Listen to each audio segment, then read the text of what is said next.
Donc voilà la petite application que vous allez pouvoir télécharger avec le lien sur le Pronote. Donc là, sur cette application, vous avez sur la première page d'accueil ici une chronologie qui nous présente un petit peu la bataille de Stalingrad du début, juillet 42, le moment où les Allemands sont au maximum de leur puissance. Et c'est le moment aussi où Staline va publier son ordre 227, plus un pas en arrière. Et puis, au fur et à mesure du déroulement de l'été et de l'automne jusqu'à l'hiver, les soviétiques sont de plus en plus puissants et, comme on le voit sur la caricature ici, les nazis vont de plus en plus vers la mort.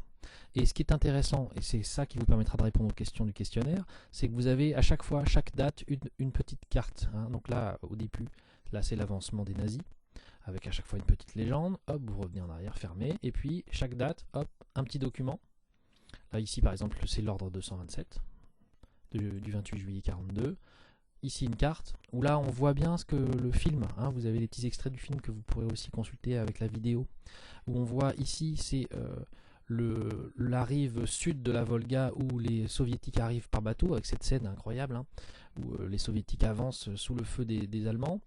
Ici c'est la ville de Stalingrad, donc les nazis, leur ligne d'avancement c'est le vert, et en fait en juillet ils pensent qu'ils vont gagner parce qu'ils sont déjà quasiment dans la ville, sauf qu'avec la politique de Staline, cet ordre 227, les soviétiques vont s'installer dans chacun des bâtiments et ils vont résister jusqu'à la mort, donc de manière complètement incroyable. C'est ce qu'on appelle d'ailleurs la Rattenkrieg, la guerre des rats, avec par exemple ce Vassili Zaïtsev, le héros du film, qui va comme un sniper assassiner des nazis dès qu'il peut en se cachant sur les toits des immeubles.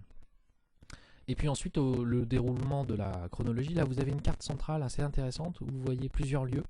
Et à chaque fois, vous pouvez cliquer dessus, comme ça, et puis vous avez des détails sur des photos aériennes, par exemple sur les tranchées que les soviétiques avaient installées. On retrouve une guerre de tranchées, ce qui est quand même assez rare. Et puis différents éléments, donc vous voyez à chaque fois des petites photos aériennes.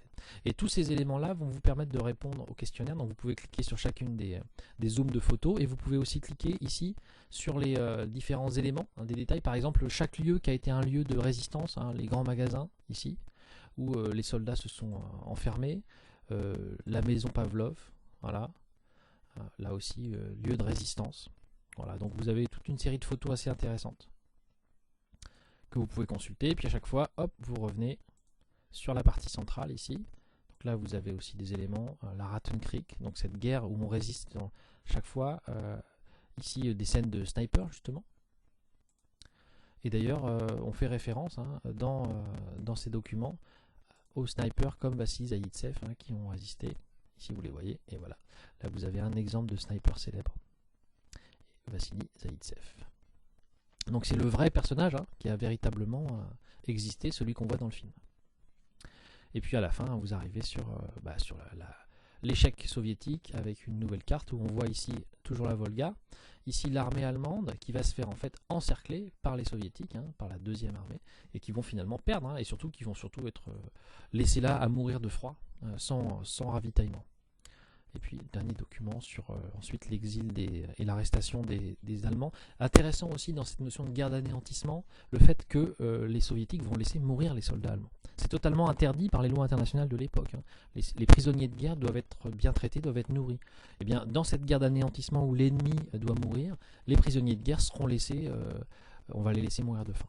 Donc on aura énormément de morts dans les camps de prisonniers militaires soviétiques.